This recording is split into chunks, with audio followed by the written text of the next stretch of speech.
Y bueno, vamos a tratar el tema sobre tratamiento quirúrgico en cáncer de ovario avanzado, ¿sí? Sabemos que el riesgo para cáncer de ovario en cualquier mujer es de 1.7, con una tasa de incidencia de 13.5 por 100.000 mujeres.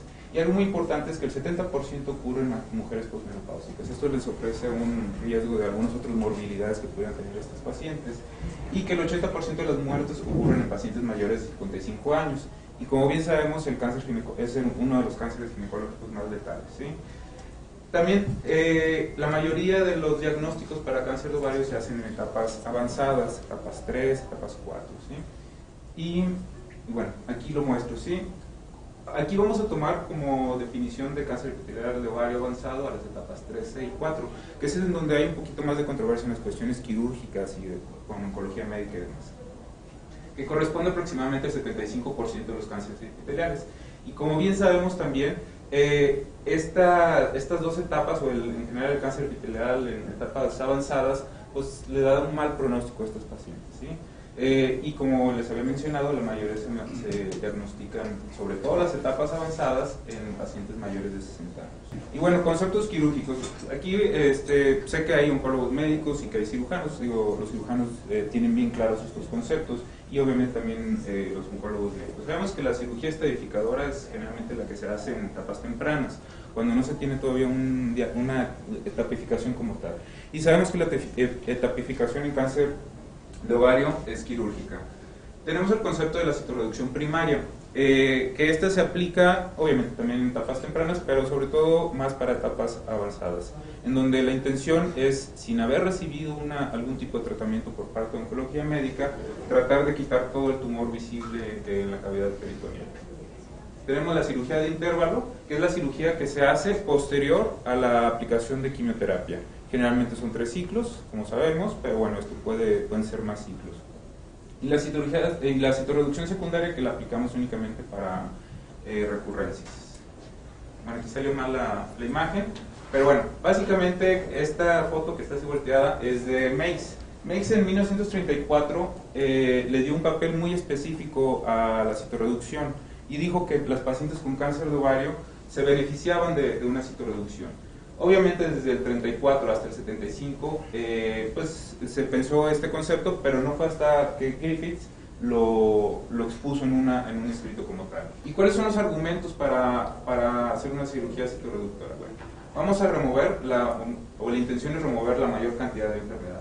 Sabemos que nódulos de 1 centímetro son células poco oxigenadas, células que no son proliferativas y que son resistentes a quimioterapia. Entonces la intención de hacer una cirugía citorreductora es disminuir lo más que se pueda la carga tumoral para dejar un pequeño volumen tumoral, y de esta forma tener células que estén en fase proliferativa, más susceptibles a quimioterapia y que tengan mayor penetrancia. Entonces esa es la principal intención de este tipo. ¿Y cuál es el efecto de la citorreducción? Bueno, como les comenté, Griffith fue el primero que lo estudió, y él estableció que cuando se hacía una citorreducción subóptima, la mediana de sobrevida disminuía considerablemente, ¿sí?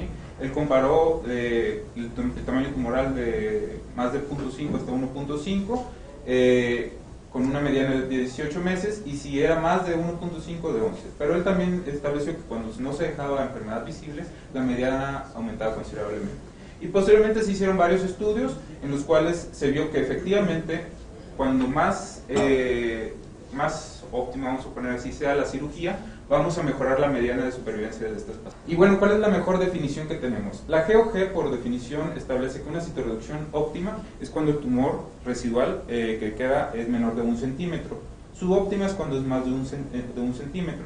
Sin embargo, el intergrupo también estableció como que su concepto, y ellos dijeron el concepto de citorreducción completa. El concepto de citorreducción completa es cuando no queda ningún tumor macroscópico visible, ¿sí? Y podríamos mencionar una citorreducción óptima con tumor macroscópico cuando queda tumor más de 1 centímetro, pero menos de 1 centímetro en la cavidad peritoneal. Entonces, ¿cuál es la mejor definición? Porque digo, tenemos varias definiciones, y en general cuando uno lee los estudios como que unos mencionan óptima y tienen que definir a qué se refieren con óptima, unos completa y demás, ¿sí? Pues en realidad no hay una definición así bien establecida para establecer a qué se refieren con óptimo o no. Lo que sí sabemos es que entre menos enfermedad residual tenga en la cavidad peritoneal después de una citorreducción, esto va a impactar tanto en el periodo libre de enfermedad como en la supervivencia. Por ejemplo, aquí en estas gráficas, esta línea de aquí de arriba, ¿sí?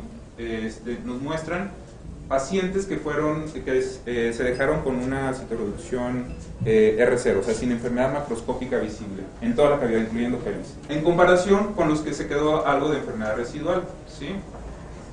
De tal forma que sabemos, y esto es algo muy importante al momento de hacer las descripciones, ¿sí? Porque al fin y al cabo uno sabe cuando está operando cómo quedó la cirugía, pero no sabe cómo que el otro cirujano o el oncólogo médico cómo quedó la cirugía.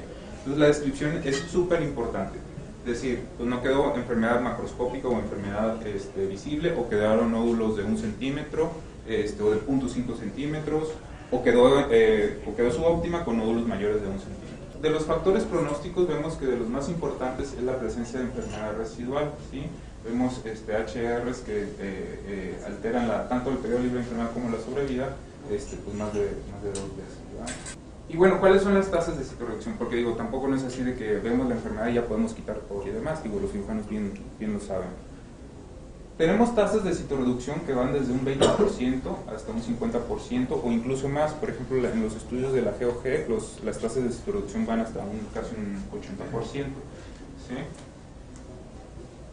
Y bueno, algo también muy importante es que entre mayor sea la tasa de citorreducción de un grupo en específico de pacientes con cáncer de ovario, esto va a interferir o va a modificar más bien la supervivencia de estos pacientes. Este es un metaanálisis que hizo Bristol, en donde él estableció que por cada 10% de aumento en la citorreducción en los pacientes, aumenta la supervivencia en estos pacientes 2 meses.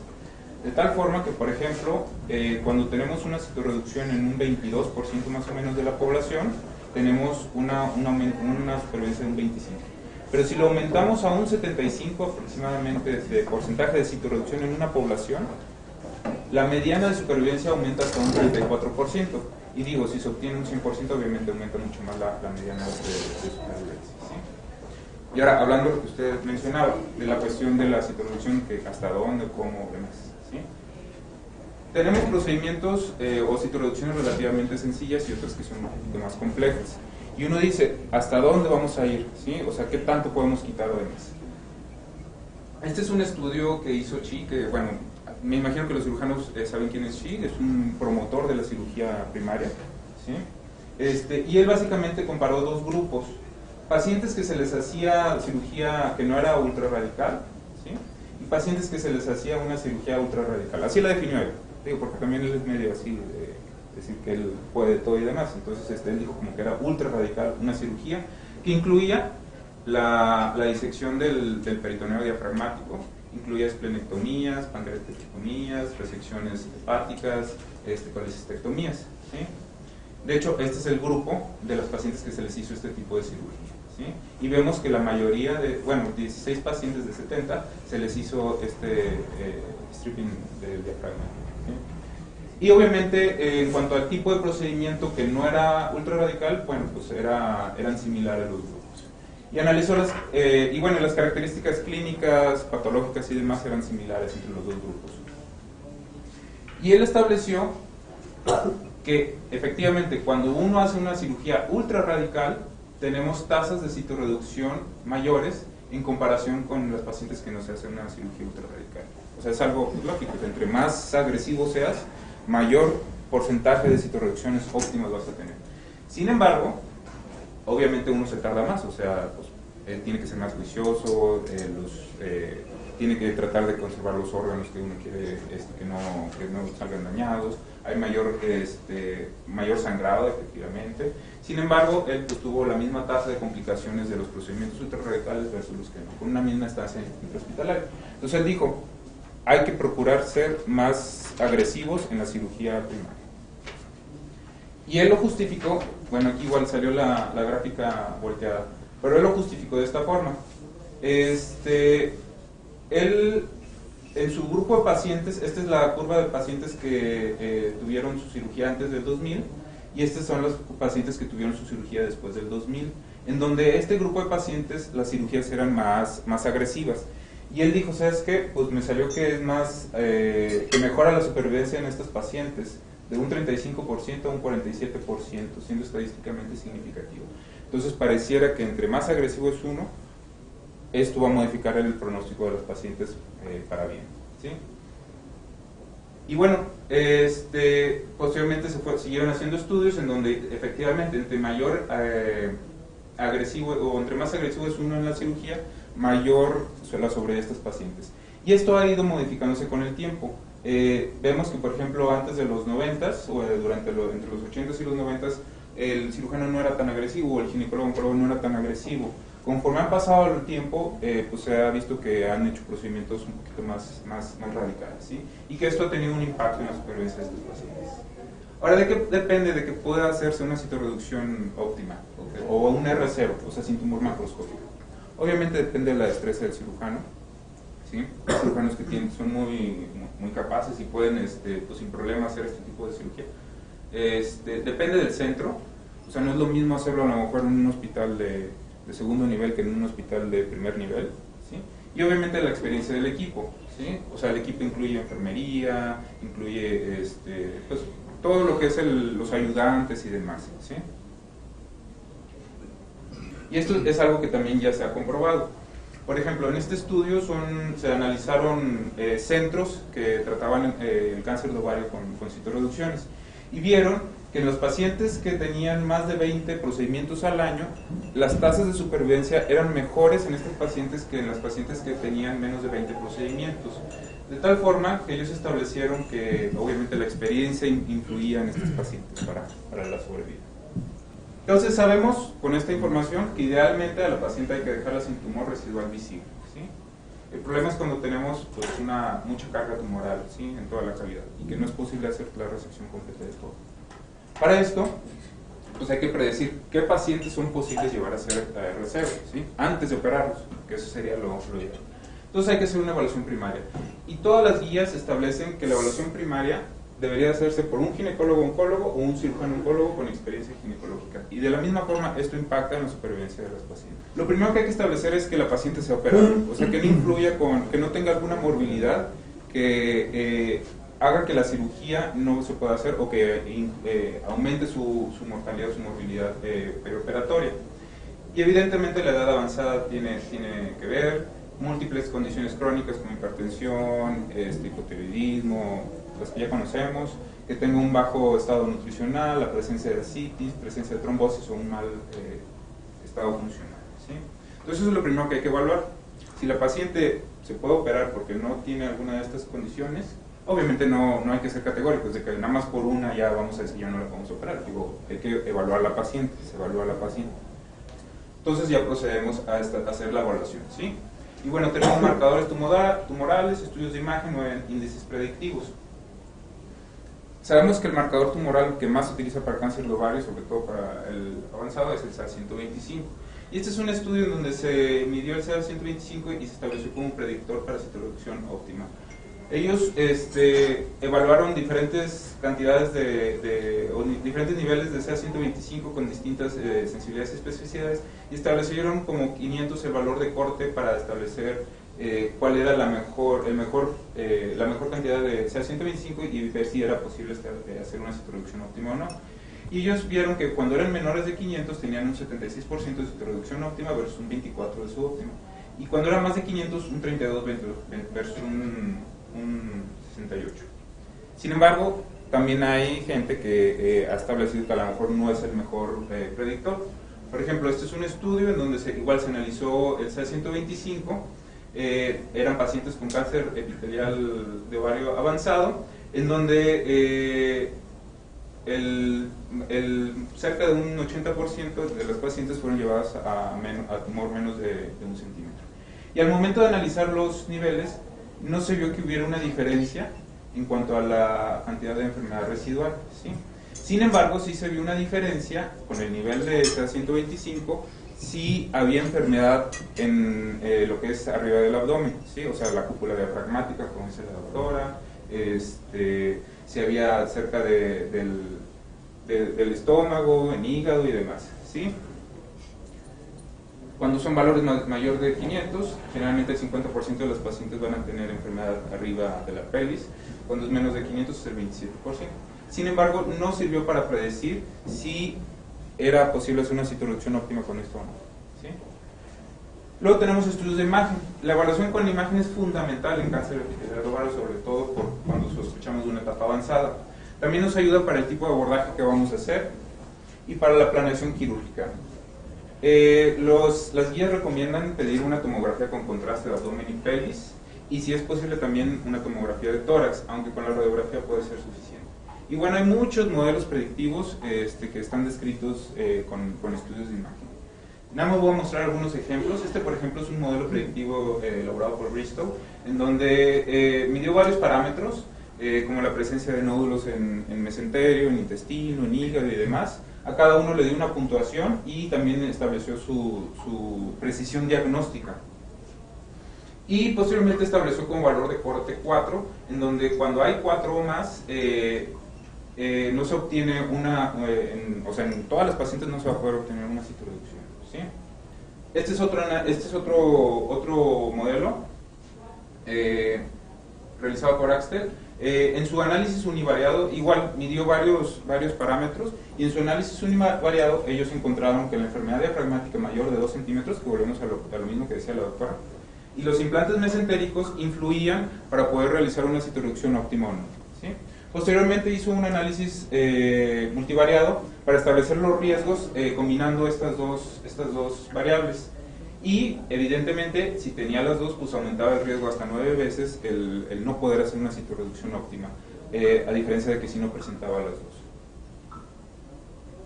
Y bueno, como les digo, hay otros criterios. Por ejemplo, en cancerología lo que más utilizamos son los criterios de Nelson, en donde igual si presenta algunos de estos criterios, uno establece si vale la pena someter a la paciente al riesgo quirúrgico o no.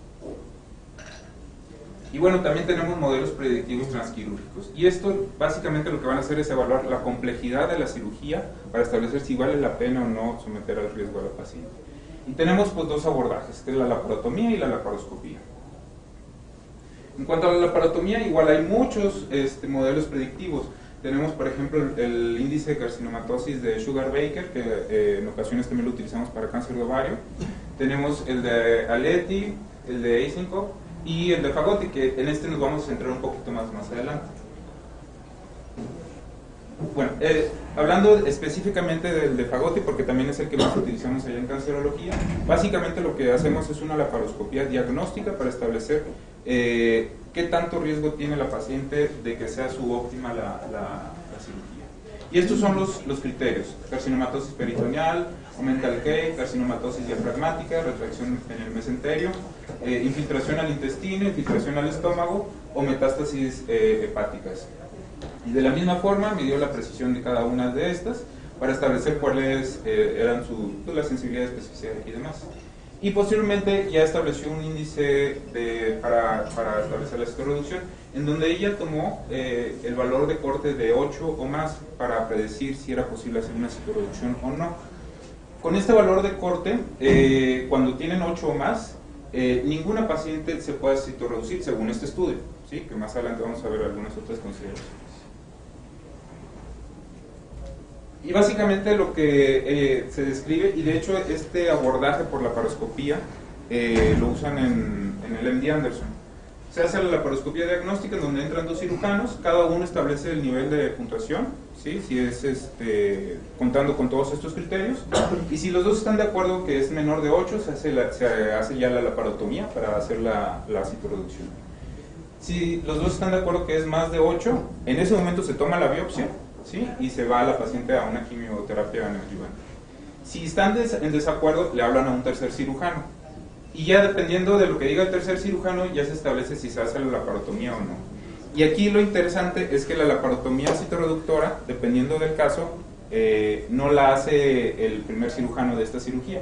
O sea, en ese momento se acaba la cirugía y se reprograma la paciente, y el que, digamos que el que estaba o los dos cirujanos que estuvieron de acuerdo son los que realmente van a entrar a esa cirugía, para que no diga el primer cirujano, a ver, pues yo digo que no se puede operar. Bueno, si tú dices que no, bueno, nosotros decimos que sí, nosotros vamos a operar.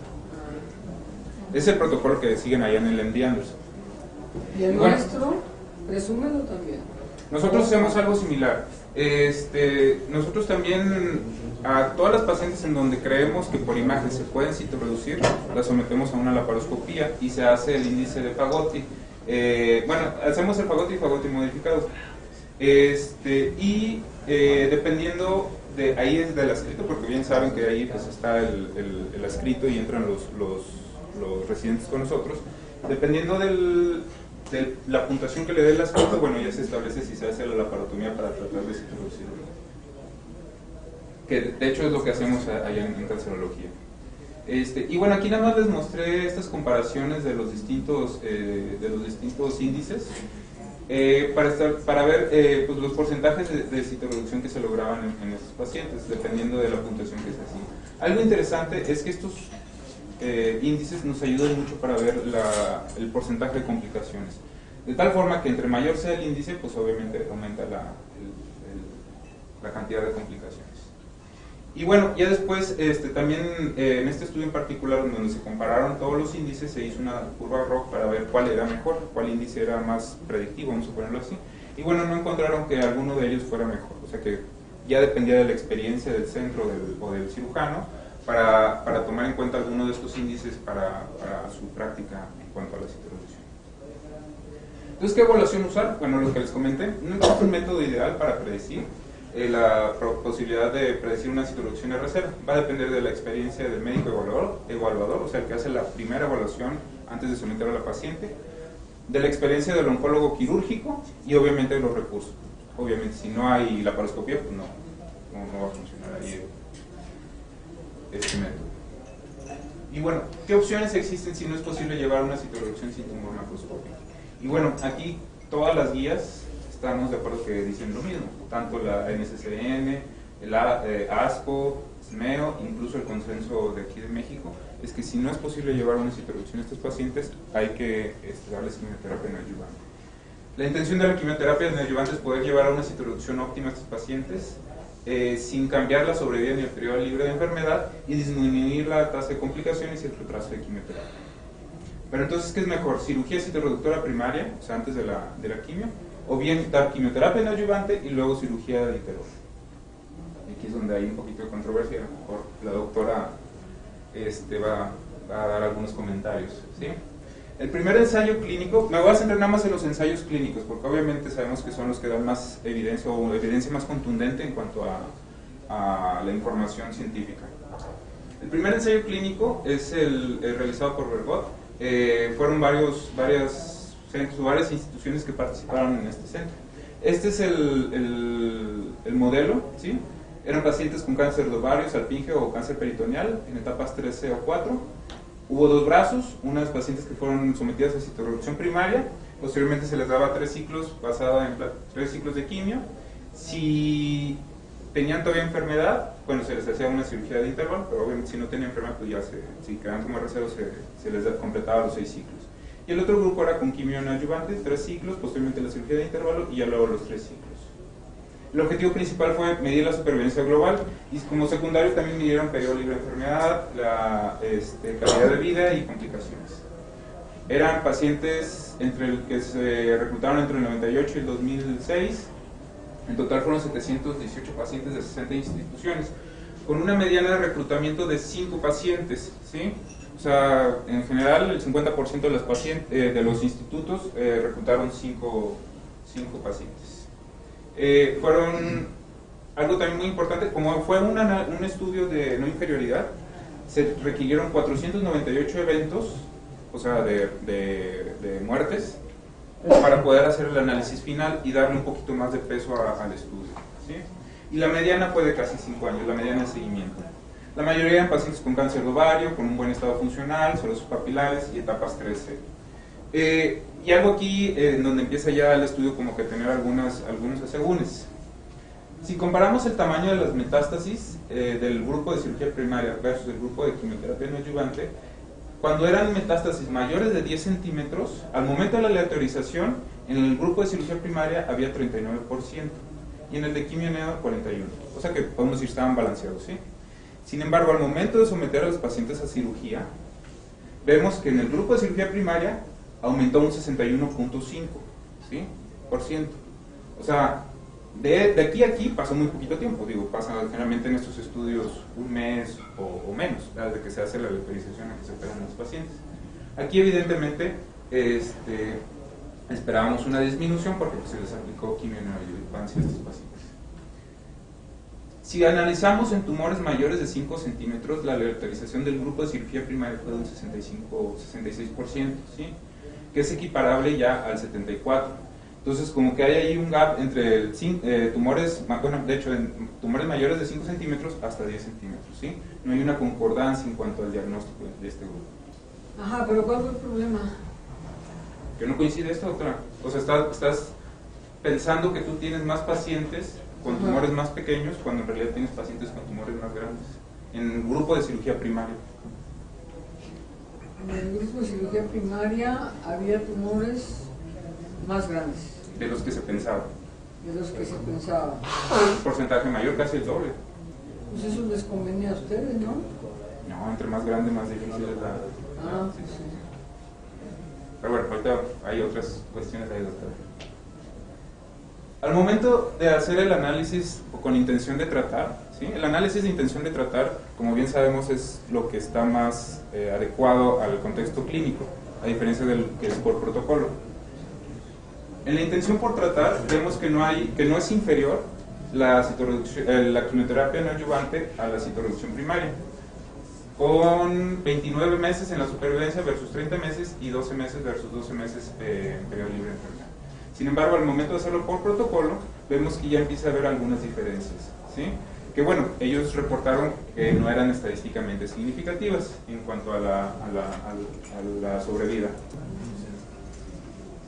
Y bueno, ¿cuál fue la conclusión? La conclusión es que no es inferior la citorreducción primaria versus la quimioterapia neoadyuvante en términos de sobrevida y periodo libre de enfermedad. Adicionalmente, en el análisis multivariado se encontró que estas variables eran las que influían en la supervivencia de estos pacientes.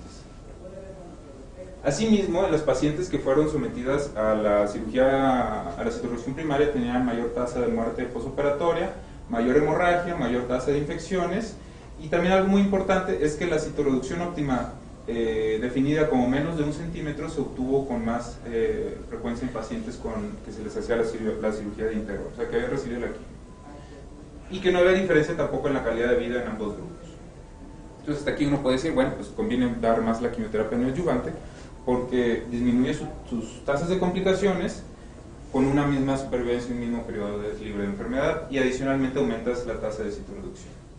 Sin embargo, al momento de analizar todos los anexos que ellos reportan en su estudio, ellos hicieron también algunos análisis por subgrupo. Y por ejemplo, este es un análisis de subgrupo en pacientes en cuanto a la carga tumoral que se hacía al momento de la cirugía. Y se ve que las pacientes que tenían una carga tumoral menor de 5 centímetros por nódulo o por metástasis, en este grupo en específico tenían un beneficio en la supervivencia en pacientes que eran operadas de citorreducción primaria en comparación con la neoadyuvancia. Cuando el tumor es más grande de 5 centímetros, aquí ya no hay una diferencia, ya podemos ver que cruza la unidad, perdón. ¿Sí? Entonces, por subgrupo pareciera que cuando son metástasis menores de 5 centímetros, hay un beneficio con la citorreducción primaria. Y esto es del estudio, o sea, el mismo estudio lo reportó. Sin embargo, hay que tomar en cuenta que no es el objetivo primario de este estudio. O sea, aquí ya se perdió todo el beneficio de la aleatorización que teníamos desde un inicio. Entonces, esto hay que tomarlo con reserva también, o sea, no es una conclusión. Y otra cosa es de que en el grupo de pacientes en etapa 4 había un beneficio claro en el grupo de pacientes que se fueron sometidas a una neoadyuvancia, ¿sí? O sea, pareciera que los pacientes con una etapa 4 se benefician más de la quimio neoadyuvante que de iniciar una citorreducción primaria. Entonces, pues la conclusión, digo, al fin y al cabo es la misma. Sin embargo, pareciera que en etapas 3C lo ideal es hacer una citorreducción primaria, menos de 3C, perdón. La citorreducción óptima debe de definirse idealmente como sin enfermedad residual macroscópica. Sabemos que esto a veces no es posible, pero lo ideal es que no quede nada de enfermedad macroscópica. La quimio neo es igual a la citorreducción primaria en etapas 3C y 4, y hay que analizar o hay que hacer un análisis de este subgrupo de pacientes con etapas 3C y que tienen enfermedad menos de 5 centímetros. Que de hecho se hizo un análisis interino del mismo estudio por los mismos autores, en donde ellos establecieron el grupo o la línea negra son las pacientes que fueron sometidas a neoadyuvancia y el rojo son las sometidas a cirugía primaria. Y esta es la línea, esta línea o el eje de las X nos dice el tamaño de la metástasis por nódulo. De tal forma que ellos establecieron como punto de corte 45 milímetros, ¿sí? 45 milímetros, aquí es donde vemos que se cruzan las líneas. Menos de 45 vemos que el beneficio en la supervivencia es para el grupo de la cirugía primaria. Después de 45 milímetros el beneficio es para las pacientes que van a recibir neoadyuvancia. Y aquí lo vemos ya con números. Pacientes menores con etapas 3C y con tamaño tumoral menor de 45 milímetros tienen una supervivencia de 45 meses versus 17 meses. Y ya cuando es más de 45 o etapas 4, bueno, ya son similares. Bueno, de hecho es mejor para la quimioterapia neoadyuvante, ¿sí? Pero regreso a lo mismo. Esto es un subgrupo, es un análisis o un subanálisis, o sea, no significa que el estudio está elaborado para eso. Para eso se requiere un estudio, un ensayo clínico aleatorizado, ya con este grupo específico de pacientes para ver si realmente esto es cierto o no, ¿sí? Y bueno, posteriormente salió otro estudio, el CORUS, que de la misma forma también aleatorizó mujeres para citorreducción primaria y quimioterapia neoadyuvante, que ellos definieron como primaria. El modelo es muy similar, y aquí algo que llama la atención, igual en el estudio de Bergot, es que pareciera que la cirugía no fue tan agresiva, sobre todo la citorreducción primaria. Vemos que la mediana de tiempo es de 2 horas, ¿sí? Y bueno, los cirujanos saben que cuando vamos a operar y querer quitar mucha carga tumoral, no nos tardamos 2 horas en quitar todo. Bueno, si hay alguno muy bueno, yo creo que sí. Generalmente nos tardamos más de eso, ¿sí? Pues media hora por ahí, ¿no? Son muy buenos entonces. Algo aquí muy importante también es de que la tasa de citorreducción fue mayor en pacientes que recibieron, de citorreducción óptima fue mayor en pacientes que recibieron quimio. Y las tasas de complicaciones fueron obviamente mayores para los pacientes que fueron sometidos a una citorreducción. Y las diferencias, tanto en el periodo libre de enfermedad como en la supervivencia, o más bien no hubo diferencia para estos dos grupos. O sea, que confirmó los datos que había dicho Bergot, ¿sí? Sin embargo, surgen dudas y críticas de estos ensayos clínicos. Y el principal promotor es este hombre, Denis Shi, ¿sí? Él está en el Memorial, sí, en Memorial. Está ahí en Memorial, y él es muy pro cirugía, ¿sí? Y él estableció varias críticas de los dos estudios, sobre todo el de Bergot, ¿sí? Y la principal crítica, uno fue eso, de los tiempos quirúrgicos. Dice, ¿cómo es posible que en 2 horas estén haciendo cirugías ultra radicales, ¿sí? Y comparadas con la citorreducción de las pacientes que recibieron neoadyuvancia? O sea, como que no coincide. Uno esperaría que se tardaran más en las pacientes con una citorreducción primaria. Esa fue la primera crítica. Otra crítica es que las tasas de citorreducción primaria, ¿sí?, fueron mucho menores en las pacientes que del estudio de Bergot, de un 41%, ¿sí?, versus un 71% en pacientes en otros estudios, y él establece el GOG como referencia. O sea, en el GOG, el 70% de los pacientes fueron sometidos a una citorreducción primaria, y en el estudio de Bergot únicamente 41%. Entonces dice uno, bueno, pues a lo mejor no fueron o no quisieron ser tan agresivos, ¿sí? Y otra crítica muy importante son las supervivencias. En el estudio de GOG, cuando no hay enfermedad residual, tienen una supervivencia de más de 100 meses. Y cuando dejan tumor más de 1 centímetro es de 30 meses. En el estudio de Bergot vemos que en pacientes con quimio-neo y citorreducción primaria era de 30 meses, comparada con esta citorreducción de, ¿sí? Entonces, pareciera que hay también alguna inconsistencia con la literatura que existe, ¿sí? Pero bueno, hay más estudios, hay otros 2 ensayos que están corriéndose ahora actualmente. Es el estudio japonés y el Scorpion, que lo está haciendo Fagotti, la doctora que les comenté que tiene su índice, ¿sí? Ya ellos obtuvieron algunos resultados perioperatorios, todavía está pendiente en los análisis de supervivencia y demás. En el estudio japonés igual es un ensayo clínico, son 300 pacientes, y ellos han establecido la comparación entre la citorreducción primaria y versus la neoadyuvancia, en donde vemos que, bueno, aquí pareciera que sí hay una diferencia en cuanto al tiempo quirúrgico, o sea, es un poquito más equiparable con la realidad, ¿verdad? Son 341, la mediana de tiempo quirúrgico de 341 versus 273, con una diferencia estadísticamente significativa. Y evidentemente en la citorreducción primaria, pues hay más abordajes arriba de la pelvis. Y ellos no encontraron una diferencia en cuanto a las muertes relacionadas al tratamiento, ni tampoco en cuanto a la finalización del tratamiento, o sea, de que hayan terminado su tratamiento con quimioterapia. Sí encontraron diferencias en cuanto a complicaciones, o sea, hay mayor tasa de complicaciones en pacientes que son sometidas a la citorreducción primaria, complicaciones o eventos adversos que ellos les llaman grado 3 y grado 4, mayor fiebre, mayor cantidad de hillo. Y este es el estudio, también los primeros resultados del estudio Scorpion, que es de una sola institución, es un ensayo clínico, son 110 pacientes en donde se seleccionaron cuando tenían Fagotti mayor de 8, o sea, según los criterios de Fagotti y de la laparoscopía.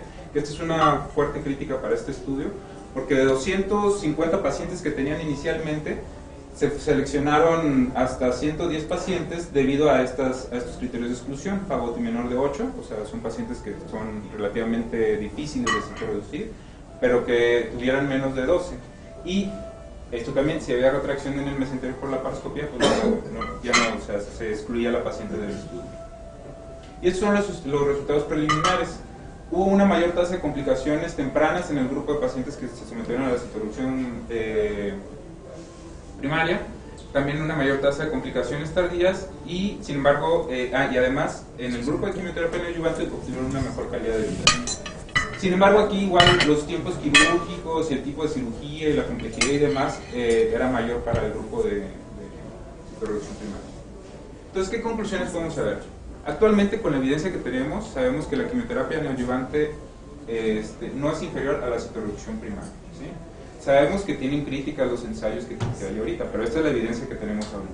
Están pendientes los resultados pronósticos de los nuevos ensayos que esperemos que puedan dar un poquito más de información, o bien o hacerlo todo esto más difícil, ¿sí? Lo que sí sabemos es que idealmente hay que hacer un RC, o sea, no hay que dejar tumor macroscópico. Y idealmente hay que hacer ensayos por subgrupos, sobre todo en pacientes menores que tengan tumores o nódulos menores de 5 centímetros. Entonces, el beneficio de la quimioterapia neoadyuvante es en pacientes en donde la citorreducción primaria no se va a realizar por un equipo quirúrgico con experiencia, ¿sí? La quimioterapia neoadyuvante también se va a hacer cuando no hay un intento para realizar una citorreducción primaria, ¿sí? Como en el grupo de Bepot y de Horus. Y si no se realizó una citorreducción óptima desde el principio, o sea, en pacientes referidos. Vamos a suponer, es una paciente que se operó fuera de alguna institución, el cirujano encontró mucha carga tumoral y obviamente para evitar un retraso en el tratamiento, bueno, pues también se recomiendan a estos pacientes dar esquina. Y bueno, ya por último, los patrones de recurrencia. ¿El tratamiento influirá en los patrones de recurrencia? Sabemos que generalmente los pacientes mueren pues ya ocluidas, ¿verdad? Y que generalmente el periodo de libre de enfermedad entre una recurrencia y otra recurrencia va disminuyendo conforme va pasando el tiempo, ¿sí? Y bueno, algo aquí nada más es importante es pues estas características de recurrencia entre un grupo u otro grupo. Este es un estudio, hay que tomar en cuenta que igual es un estudio retrospectivo en donde la evidencia es muy limitada y que hay que tomar con cuidado, ¿verdad? Y bueno, ellos establecieron que la recurrencia, o dependiendo del tipo de recurrencia, o más bien el tipo de recurrencia iba a depender del tipo de tratamiento que recibían. Por ejemplo, si era una citorreducción primaria, el tipo de recurrencia generalmente iba a ser una única o discreta en comparación cuando recibían quimioneo, que es una carcinomatosis. El periodo libre de enfermedad primario, o sea, entre la finalización del tratamiento y la primera recurrencia, iba a ser generalmente mayor en pacientes con la citorreducción primaria. Y el tratamiento también iba a ser en la citorreducción primaria generalmente mayor o preferentemente quimioterapia, pero aquí no iba a haber una diferencia. Se le hace un análisis multivariado para el periodo libre de enfermedad posterior a la primera recurrencia, o sea, del periodo entre la primera recurrencia y la segunda recurrencia. Y ellos encontraron que había una diferencia en cuanto a la histología, el tipo de tratamiento primario, ¿sí? O sea, los pacientes que eran sometidos a una quimioterapia neoadyuvante generalmente iban a tener, según este análisis, un periodo libre de enfermedad, vamos a ponerlo secundario, menor, ¿sí? Y el tratamiento de la recurrencia también iba a influir en el periodo libre de enfermedad. ¿Qué conclusiones generales tenemos? La citorreducción primaria sin tumor macroscópico sí puede tener un impacto en la supervivencia, y eso va a depender de la biología del tumor, de la experiencia del cirujano y de la experiencia del centro oncológico. No existe un método preciso para predecir qué paciente se le va a poder hacer una citorreducción R0, ¿sí?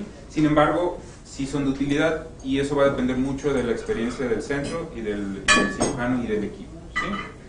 Y por último, la quimioterapia de inducción más la citorreducción de intervalo no es inferior a la citorreducción primaria. Sin embargo, los estudios tienen críticas. Entonces, digo, aunque es la evidencia, y es una evidencia bastante fuerte, también hay que tomar en cuenta que pudiera haber algún subgrupo que se pudiera beneficiar más de la citorreducción primaria. Y este es el manejo recomendado, entonces. Hacer una evaluación primaria por un ginecólogo oncólogo o cirujano oncólogo, al menos tener un TAC con doble contraste, evaluar la morbilidad perioperatoria de estos pacientes. Si no hay una morbilidad importante y es posible realizar una citorreducción óptima dependiendo ya del cirujano, de la evaluación del cirujano, la paciente puede ser sometida a una citorreducción primaria o a quimioneo, eso ya va a depender del centro. Para pacientes con mayor probabilidad de citorreducción óptima se prefiere la citorreducción primaria. Si no es posible hacer esto, se le va a dar a la paciente quimioterapia neoadyuvante. Si la paciente tiene un alto riesgo de morbilidad perioperatoria, lo recomendable es iniciar con quimioterapia neoadyuvante. Algo muy importante es que siempre antes de dar la quimioterapia es confirmar el diagnóstico, ya sea con una biopsia guiada o por laparoscopia. Y posteriormente dar la quimioterapia basada en platinos y taxanos, como ustedes bien saben, y ya evaluar después una citorreducción de intervalo.